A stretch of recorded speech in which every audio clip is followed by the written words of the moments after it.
ब्रह्मा जी का रुद्रदेव से सती के साथ विवाह करने का अनुरोध, श्री विष्णु द्वारा अनुमोदन और श्री रुद्र की इसके लिए स्वीकृति।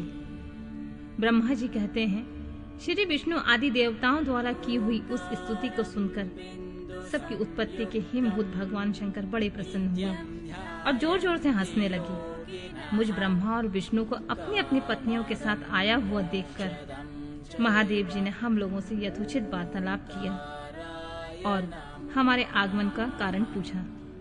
रुद्र बोले, हे हरे, हे विधे, हे देवताओं और महर्षियों, आज निर्भय होकर यहाँ अपने आने का ठीक ठीक कारण बताओ।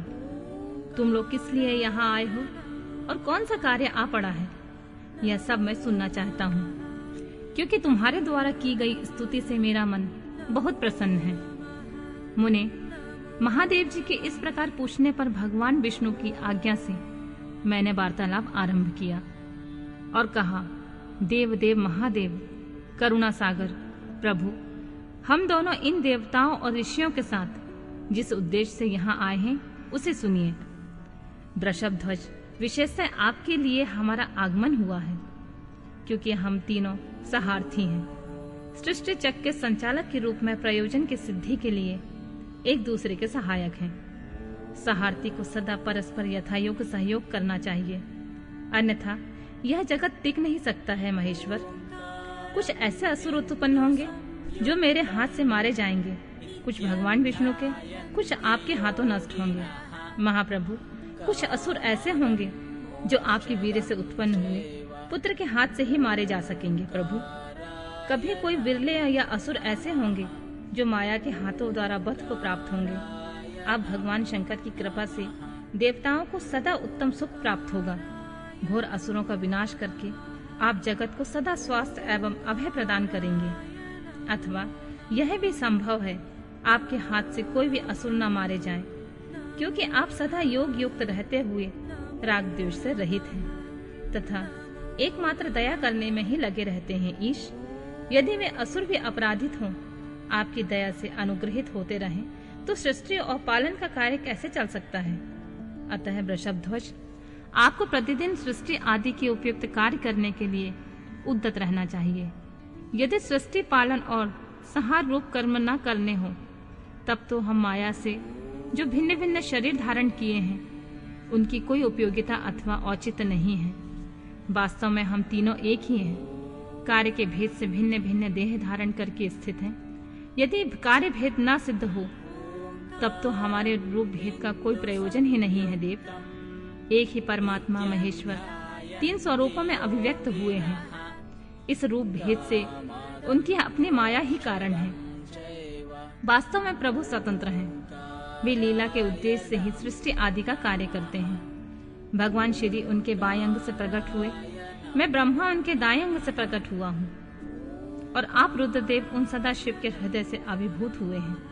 अतः आप ही शिव के परिपूर्ण रूप हैं। प्रभु, इस प्रकार अभिन्न रूप होते हुए भी हम तीनों रूपों में प्रकट हैं। सनातन देव, हम तीनों उन्हीं भगवान सदाशिव और शिवा के पुत्र हैं। इस यथार्थ तत्व का आप हृदय से अनुभव कीजिए। प्रभु, मैं और श्री विष्णु आपके आदेशों से प्रसन्नता पूर्वक लोक की सृष्टि और पालन के कार्य कर रहे हैं। अतः कार्य कारणवश सपत्नीक हो गए हैं। अतः आप भी विश्व हित के लिए देवताओं को सुख पहुंचाने के लिए एक परम सुंदरी रमणी को अपनी पत्नी बनाने के लिए ग्रहण करें। महेश्वर, एक बात और है, उसे सुनिए। मुझे पहले के वृतांत का स्मरण हो आया है। पूर्व काल में आपने ही शिव रूप में जो बात हमारे सामने कही थी, वही इस समय सुना रहा हूँ। आपने कहा था, ब्राह्मण, मेरा ऐसा ही उत्तम रूप तुम्हारे अंग विशेष ललाट से प्रकट होगा, जिसकी लोक में रुद्र नाम से प्रसिद्धि होगी। तुम ब्रह्मा सृष्टि करता हो गए, श्री हरि जगत का पालन करते हुए, और मैं सगुण रुद्र रूप होकर संहार करने वाला होऊंगा। एक स्त्री के साथ विवाह करके लोक के उत्तम कार्य की सिद्धि करूंगा। अपनी कही हुई इस बात को याद करके आप अपनी ही पूर्व प्रतिज्ञा को पूर्ण कीजिए। स्वामी, आपका यह आदेश है कि मैं सृष्टि करूं, श्री हरि पालन करें और आप स्वयं संहार के हेतु बनकर प्रकट हो। सो आप साक्षात शिव ही संहारकर्ता के रूप में प्रकट हुए हैं। आपके बिना हम दोनों अपना अपना कार्य करने में समर्थ नहीं हैं। अतएव आप ऐसी कामनी को स्वीकार करें जो लोकहित के कार्य में तत्पर रहे। शंभु जैसे लक्ष्मी भगवान विष्णु की और सावित्री मेरी सहधर्मिणी है, उसी प्रकार आप अपनी जीवन सहचरी प्राण वल्लभा को ग्रहण कीजिए। मेरी यह बात सुनकर लोकेश्वर महादेव जी के मुख पर मुस्कुराहट दौड़ गई। वे श्री हरि के सामने मुझसे इस प्रकार बोले, ब्राह्मण, हरे, तुम दोनों मुझे सदा ही अत्यंत प्रिय हो। तुम दोनों को देखकर मुझे बड़ा आनंद मिलता है। तुम लोग समस्त देवताओं में श्रेष्ठ तथा त्रिलोकी के स्वामी हो। लोकहित के कार्य से मन लगाए रखने वाले तुम दोनों का वचन मेरी दृष्टि से अत्यंत गौरवपूर्ण है। किंतु सुरश्रेष्ठ गण, मेरे लिए विवाह करना उचित नहीं होगा, क्योंकि मैं तपस्या में संलग्न रहकर सदा संसार से विरक्त रहता हूँ और योगी के रूप में मेरी प्रसिद्धि है, जो निवृत्ति में सुंदर मार्ग पर स्थित है। अपनी आत्मा में ही स्मरण करता आनंद मानता हूँ।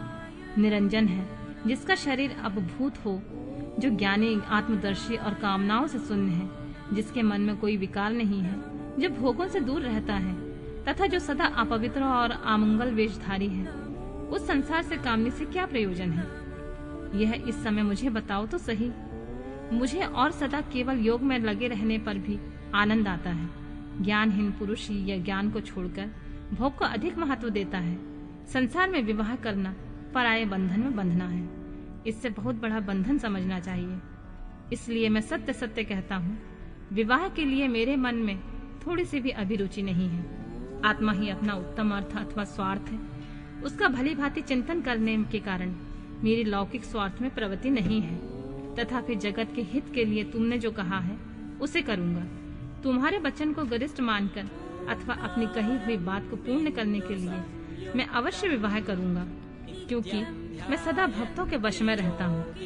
परंतु मैं जैसी नारी को प्रिय पत्नी के रूप में ग्रहण करूंगा, जैसी शर्त के साथ करूंगा, उसे सुनो।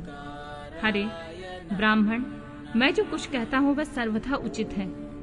जो नारी मेरे तेज को विभाग पूर्वक ग्रहण कर सके, जियोगिनी तथा इच्छानुसार रूप धारण करने वाली हो, उसी को तुम पत्नी बनाने के लिए मुझे बताओ। जब मैं योग में तत्पर रहूं, तब उसे भी योगिनी बनकर रहना होगा। तब मैं काम सक्त हूँ, तब उसे कामनी के रूप में मेरे पास रहना होगा।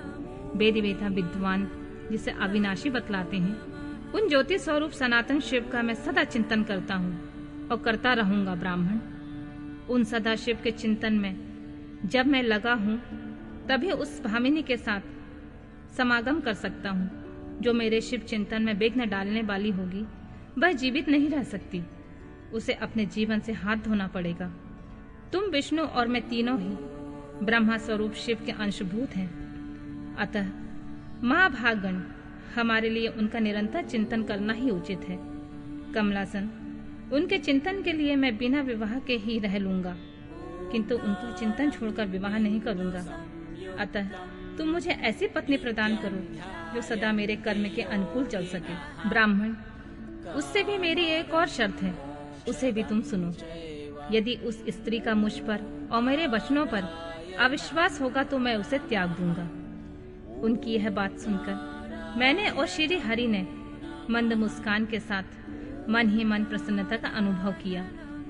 फिर मैं विनम्र भाव से होकर बोला, नाथ, महेश्वर, प्रभु, आपने जैसी नारी की खोज आरंभ की है, वैसी ही स्त्री के विषय में मैं आपको प्रसन्नता पूर्वक कह रहा हूँ। साक्षात सदाशिव की धर्म पत्नी जो उमा है, वे ही जगत का कार्य सिद्ध करने के लिए भिन्न भिन्न रूप में प्रकट हुई हैं। प्रभु, सरस्वती और लक्ष्मी, ये दो रूप धारण करके वे पहले ही यहाँ आ चुकी हैं। इनमें लक्ष्मी तो श्री विष्णु की प्राण वल्लभा हो गई हैं और सरस्वती मेरी अब हमारे लिए तीसरा रूप धारण करके प्रकट हुई हैं। प्रभु, लोकहित का कार्य करने की इच्छा रखने वाली देवी दक्ष पुत्री के रूप में अवतीर्ण हुई हैं। उनका नाम है सती। सती ही ऐसी भार्या हो सकती हैं जो सदा आपके लिए हितकारिणी हो। देवेश, महातेज तपस्विनी सती आपके लिए, आपको पति रूप में प्राप्त करने के लिए दृढ़ता पूर्वक कठोर व्रत का पालन करती हुई तपस्या कर रही हैं। महेश्वर, आप उन्हें वर देने के लिए जाइए, कृपा कीजिए। और बड़ी प्रसन्नता के साथ उन्हें उनकी तपस्या के अनुरूप वर देकर उनके साथ विवाह कीजिए। शंकर, भगवान विष्णु की, मेरी तथा इन संपूर्ण देवताओं की यही इच्छा है। आप अपने शुभ दृष्टि से हमारी इस इच्छा को पूर्ण कीजिए, जिससे हम आदर पूर्वक इस उत्सव को देख सकें। ऐसा होने में तीनों लोकों में सुख देने वाला परम मंगल होगा और सबकी सारी चिंताएं मिट जाएंगी, इसमें कोई संशय नहीं है। तदनंतर मेरी बात समाप्त होने पर लीला विग्रह धारण करने वाले भक्त वत्सल परमेश्वर से मधुसूदन ने इसी का समर्थन किया। तब भक्त वत्सल भगवान शिव ने हंसकर कहा, बहुत अच्छा, ऐसा ही होगा।